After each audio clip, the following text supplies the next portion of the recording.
Ladies and gentlemen, our next speaker is a friend of the house for a long time, and our favorite non-Wi-Fi person, Mr. Conor Madden of TitanHQ. Come on up here, Conor.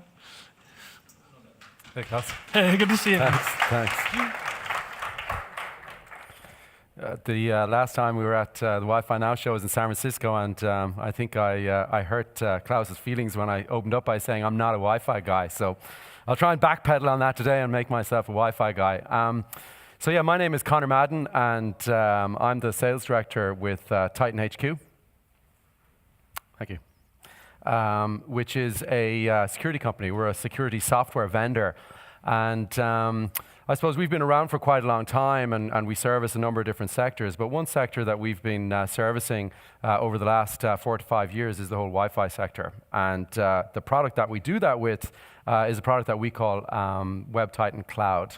And without getting too technical, I suppose I always start as well by saying I'm a sales guy. You know, anything too technical is magic for me. So if you want to talk to us about more detail on any of this from a technical perspective, we're out here for the next couple of days.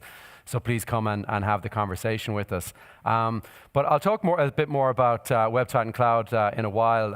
I see some partners in the audience here. Some are quite familiar with it, others may not be. But I suppose to start off, this is our 3rd year now with Wi-Fi Now. It's actually our 6th show. We do the US and the European show each year with Klaus and company. And in preparing for this particular presentation, we thought it'd be a interesting thing to go back to where it all started and see what we were saying back there, and test ourselves, see if we were, because we said some pretty strong things, see if we were lying, and to kind of test it and throw back out to the audience to see how that's gone down. So we've evolved over time. We spent a lot of time working with some people in the room here, with others outside the room, and then just to really take stock of where we're at today and what we've achieved and what's in the marketplace today. So the first thing is that we started off 3 years ago and talked about the uptake of clean internet. Okay, so we use the analogy of clean internet and clean water. If you build a house, your first concern when it comes to water is to get it connected. You don't really care about anything else or think about anything else. And then once it's connected, if the water that's coming out of there is dirty, your next move is to try and get it clean and install whatever filtering to get it cleaned. And we spoke about that analogy in the exact same way as we spoke about Wi-Fi proliferation and the quality of it. The first thing was the proliferation of all these access points and different places that we could all get connected, and nobody really cared until the content started to come through, and then people began to care about what they were seeing and where they were seeing it. And that conversation has even evolved further. So clean internet was the first thing we spoke about, and at that time, especially in public Wi-Fi, managers, marketing managers especially, were concerned about the content that people could access, in that they wanted it to be to eschew the values of their brand. So, for example, Centre Parks in the UK were one of our first wins in that, major wins in that arena, as well as Selfridges. Both strong brands where the marketing departments in the company said, we're providing Wi-Fi to our customers. We have certain values attributed with our brand. We want to make sure that those brands, or that those values come through in the Wi-Fi contents. They started to block out certain inappropriate content. Certainly in Centre Parks, they were hit with a controversy in the newspaper that went national, where a child was able to access pornography over their Wi-Fi hotspot in a holiday park, which was pretty damaging for them. So some of the more forward-thinking marketing managers came to us and started to talk to us about our product and how it would work. We also said 3 years ago that DNS filtering was going to be the future, and why wouldn't it be? It's already a part. The DNS is already a part of what you do every day on your phone and on your laptop, on your computer and on your network. There's no software, there's no installation, there's no hardware, there's very little technical about it. One small configuration change can turn this on across a massive Wi-Fi estate overnight. So the idea that DNS, and I'll talk about DNS in a moment again, nothing very technical, but the idea that we could use this small little part of internet traffic to filter what people could actually see, for us was a big thing that we backed, and it's actually fulfilled. So DNS filtering is much more prolific now, and I'll talk a bit more about that, especially in the Wi-Fi arena. The last thing we said is that DNS security, as opposed to filtering, was going to become ubiquitous. And that's actually happened, and not just in the Wi-Fi arena. I think Wi-Fi has kind of been a laggard to it to a degree, and with good reason, but certainly in the commercial space. DNS is just another layer. You'll hear security companies all the time talking about layered security, and that's the answer. There's so many points of entry, so many points of egress, that your chances for a leaky bucket there are pretty severe, that if you don't do your homework on it, that it's important to clean it up from all sorts of layers. So we said that it would be ubiquitous. Luckily for us, that's something that's happened. So it is ubiquitous across a lot of the industries that we work in. Certainly DNS is to the forefront.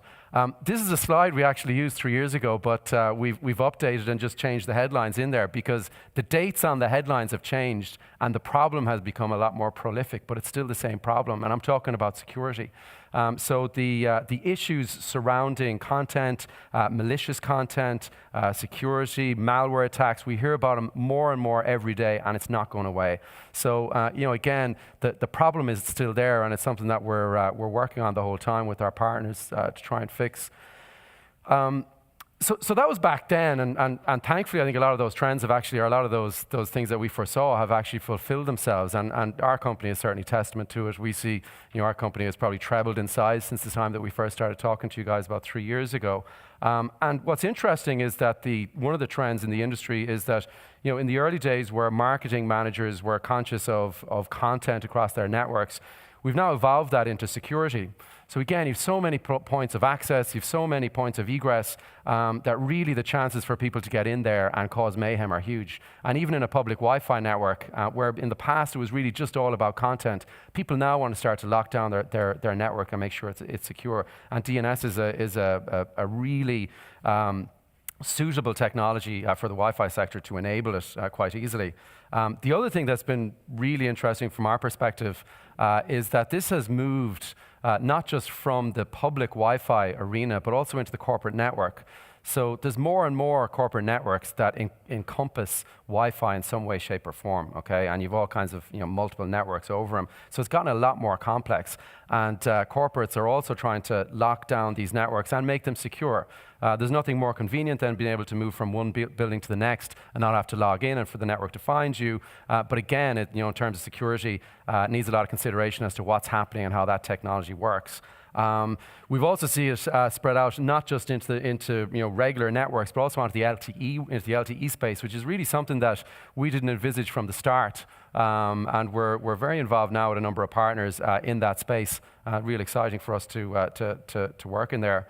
And I suppose when I talk about partners, this is a slide that really, when we put it together, I'm extremely proud of it. Over the last 3 to 4 years, these are all brands. These are all just a cross-section of brands that we've had the pleasure to be able to work with. A lot of household names up there. And what's really exciting about it from our perspective is that it's across the gamut. It's across the spectrum. So, Purple Wi-Fi are in there in the middle, well-known brand name, marketing, cloud platform that is integrated fully with our web content filter, so that within the Purple interface, you can configure our software in the background. You don't even know that we're there, and it all works seamlessly. We also have ISPs, and quite some significant ones. Viasat, satellite provider, Virgin Media in the UK.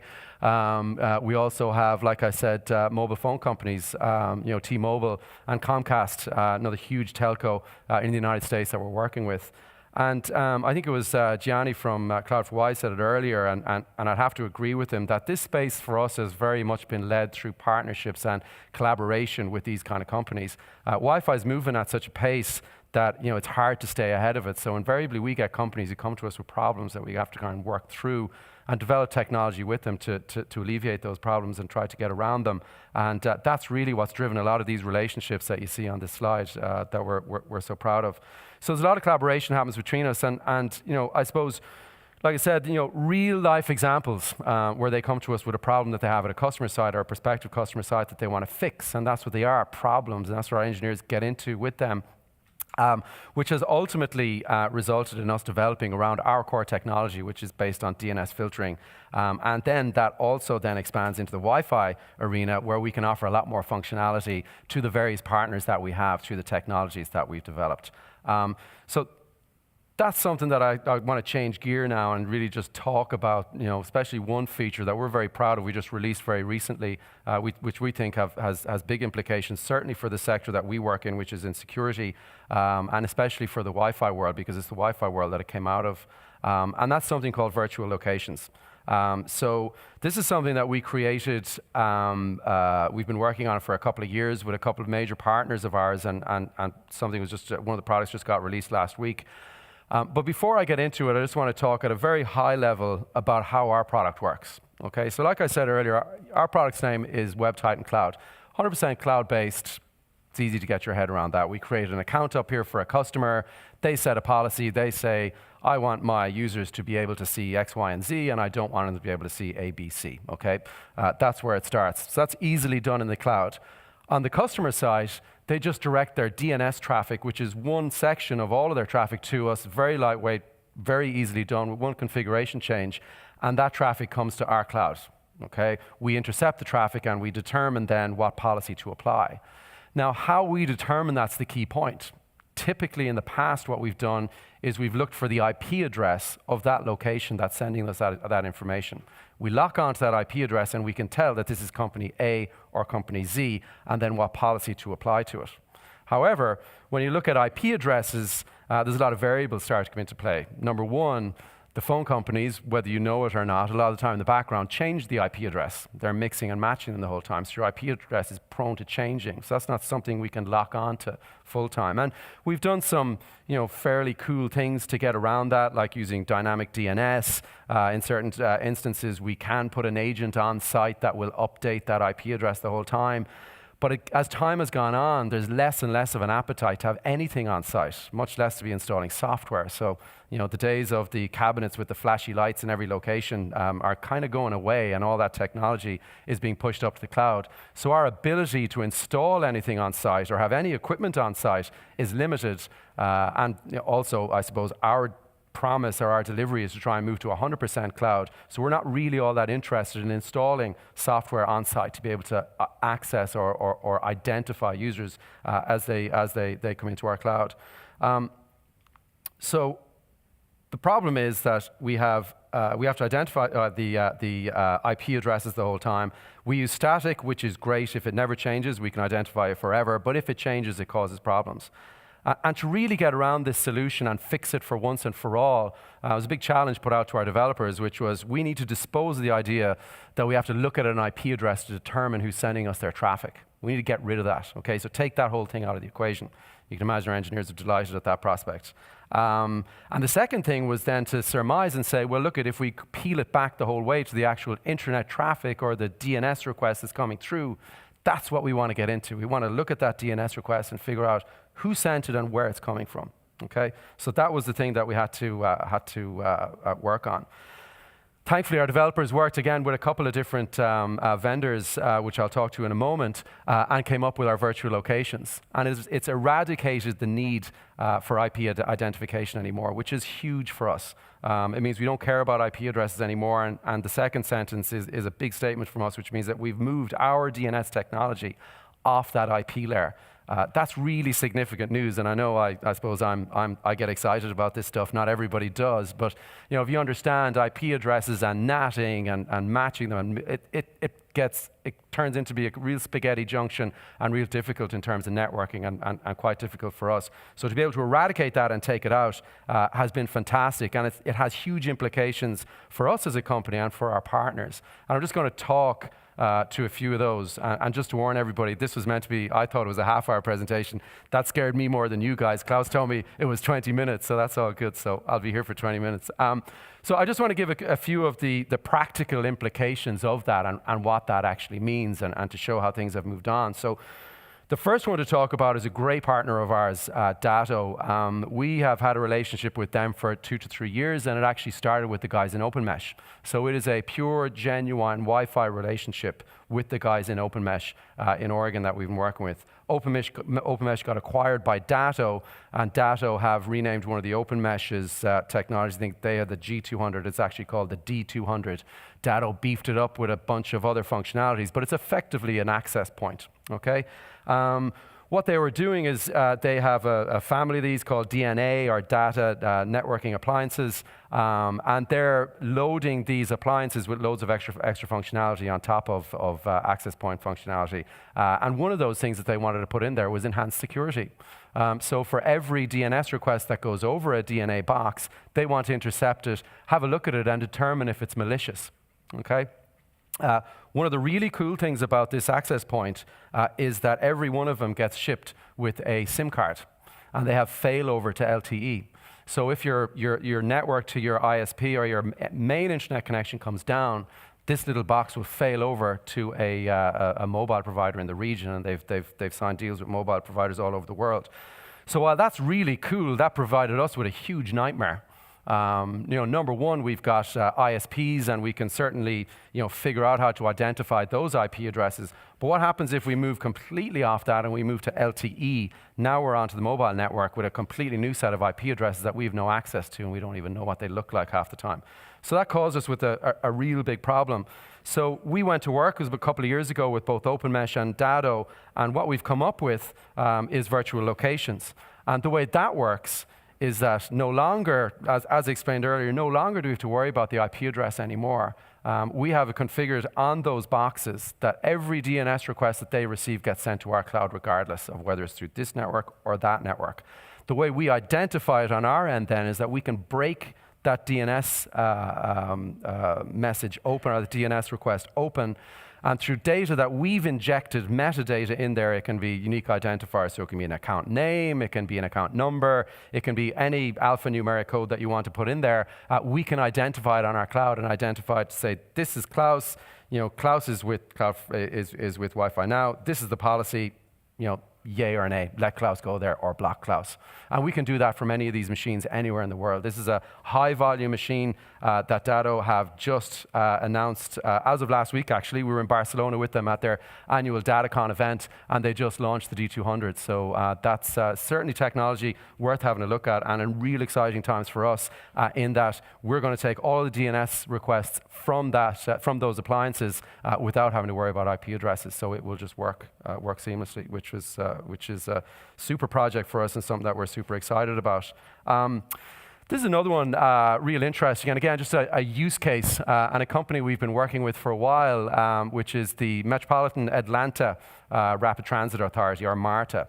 So MARTA manage all the buses and trains around Atlanta, which weren't affected by the ransomware attacks recently, I'm delighted to say, because they've been using WebTitan Cloud for quite a while.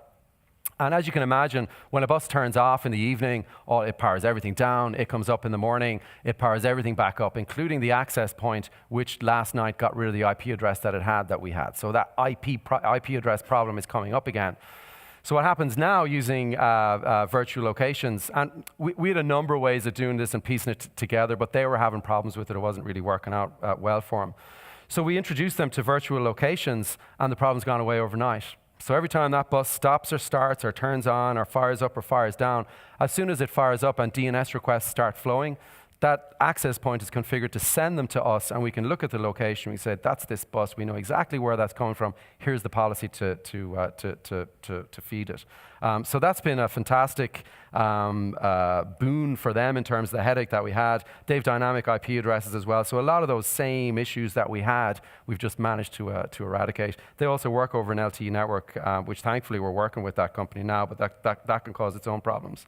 And then the last example I just want to give you quick is a company that I can't actually name, but it's an American chain of fast food restaurants, 4,000 locations across the United States. Okay, their back office runs over Wi-Fi, so all of their point of sale, there's a certain amount of internet activity there. But again, important to point out that this isn't just people browsing. DNS requests happen at all levels of the network. Okay, and it's a security layer. And while this is quite an extensive Wi-Fi estate, the security of them obviously is really important. They have multiple points of egress in that the way they were constructing their corporate network. A request that was sent from the West Coast could easily pop out at a point of egress in the middle of the country or on the West Coast. So that posed a problem in its own way. Of course, these IP addresses were all dynamic as well. And the company said, because we're a nationwide chain, what they allow you to see in San Francisco is going to be very different to what they want you to look at in Alabama. So they wanted to have per location policies where the managers can set the different policies. So again, there was a lot of scratching our heads on this particular one before virtual locations arrived and before we were able to do it. But that's deployed now. And again, I've said this a few times at this show, 4,000 restaurants to us is not a problem. We can deploy to 4,000 restaurants pretty much overnight, or 4,000 locations overnight, without putting any hardware on site, without putting any software on site, and without putting any people on site. Obviously, for this restaurant who didn't have anything at the time and were looking at security, needed to deploy it in a cost-effective way, they can't send IT people to 4,000 sites to enable this, okay? So with virtual locations, we were able to create a private environment for them in our data center. Their access points were all configured to forward all of their DNS requests to us. And by virtue of the fact that we're injecting information into those DNS requests, receiving them in our cloud, and we break them open, we can see exactly who it is it's coming from and where it's come from and what policy to apply to them. So that's virtual locations, and 3 different working examples in real Wi-Fi situations where this technology has been huge for us. It's opened huge opportunities and will continue to do so. So virtual locations for us, again, has moved DNS technology off that IP layer, which is really interesting and really important to us. And it's also a key enabler in terms of what we can achieve and what we can do in very complex in very complex networks. You have some campuses that have thousands of access points and have several points of egress that are hard to read. This does away with all of that. The last thing I just wanted to say, and hopefully it comes across, I'm going to get into trouble here for quoting our CEO who's in the room here, but I have to do it, is that we're not just a DNS company. Our development capability, and especially our specialization, is what really differentiates us. And that's through working with partners over the last couple of years and developing this technology and moving on. And that's what we're all about, and that's what TitanHQ is trying to achieve by following Klaus all around the world and coming to these shows every time. But that's what TitanHQ is. And like I said, myself and Dryden and Ronan are going to be out here for the next couple of days. Love to have a conversation with you. So if you want to hear about the magic and how it works, why don't you come out and have a conversation with you. But in the meantime, thanks for your time. And if you need anything, give us a shout. Thanks. Great to have you back, Conor. And I'm so happy and relieved that you have not been feeding us fake news for 3 years. But actually, your statements have been quite precise, right? Which is really the conclusion of the analysis that you've been getting. Yep. So, but is it fair to say that DNS filtering has become nearly like a standard practice over the past fairly short period of time? I mean, 3 years is not a long time. Yeah, and it's been accepted by different sectors at different speeds. We do a lot of work with managed service providers, okay, who deliver just basic IT services out to small and medium-sized businesses. For them, having a DNS layer means that it prevents malware from spreading very quickly into their environment, and means that they don't have to forego the cost of getting a person on site, which these guys is huge. Their profit margins all lie in the notion that I never have to go on site. Right, exactly. So as soon as they have to go out and treat some ransomware outbreak, it's a big problem for them. And the other thing is that there are also competitors, and then one of the questions I was going to ask you, but I think you answered that basically through your presentation, is DNS filtering not DNS, just DNS filtering is not all the same. And in fact, it's not, because you're obviously beginning to differentiate into other areas.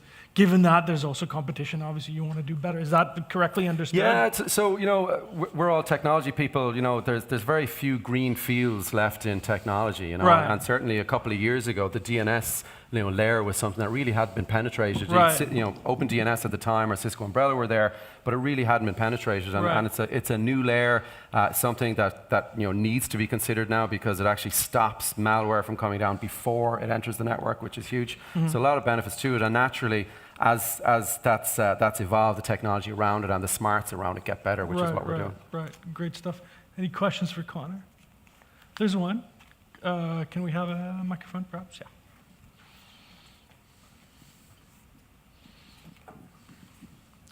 I was wondering what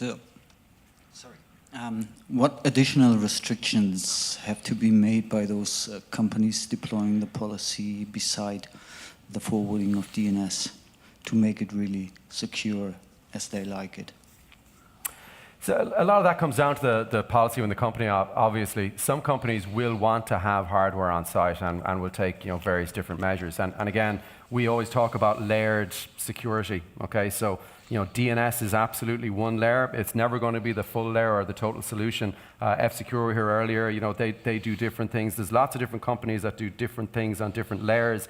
And it depends on how robust they want to be. So, to talk about the other content, I can't really, but certainly the DNS layer is something that's just become much more prolific in recent times and a topic of conversation as something that needs to be locked down. Does that make sense? Partly.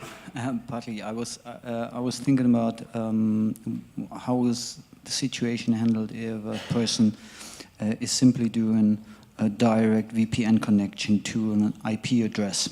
Yep. To circumvent DNS. Yeah, absolutely, yeah. So two things to say on that is, firstly, you're right, and that's why layered protection is so important. So, the question was on DNS, doesn't deal with the like of a VPN. VPN just works on a different plane to DNS. Certainly if somebody goes to, tries to get onto a VPN or an illegal VPN, we can block them if they're trying to download it. But yeah, if they have it installed, it bypasses it, okay? In terms of IP surfing, which I think you raised there, that's another thing. If somebody knows the IP address of a website, they can type it in and bypass DNS. What gets interesting there is when they make the first click, because as soon as you click it, it sends a DNS call. So if you actually try and surf through IP, it's practically impossible. So does that help? Yeah. Thanks.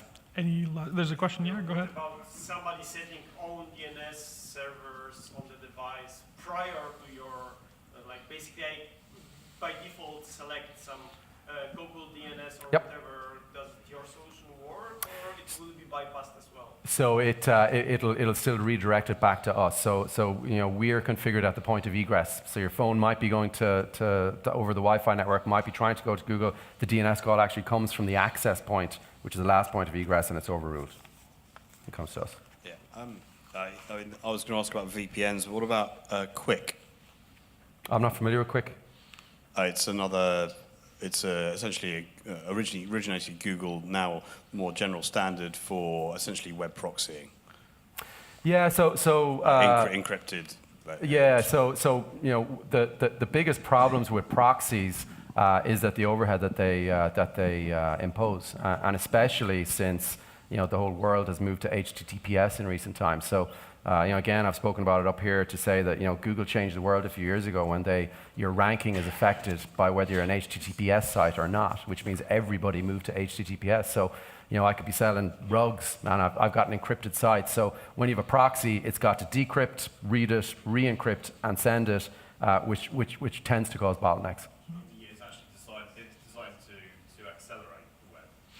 Which is, yeah. Happy to have a conversation with you more outside, Jack. It's quite technical. Yeah, it is a little bit, actually. I just became familiar with it myself, and I still need to study the quick thing. So, Conor, it's really, really good to have you, and please keep following us around. It's Pleasure. really a pleasure. Thanks very much.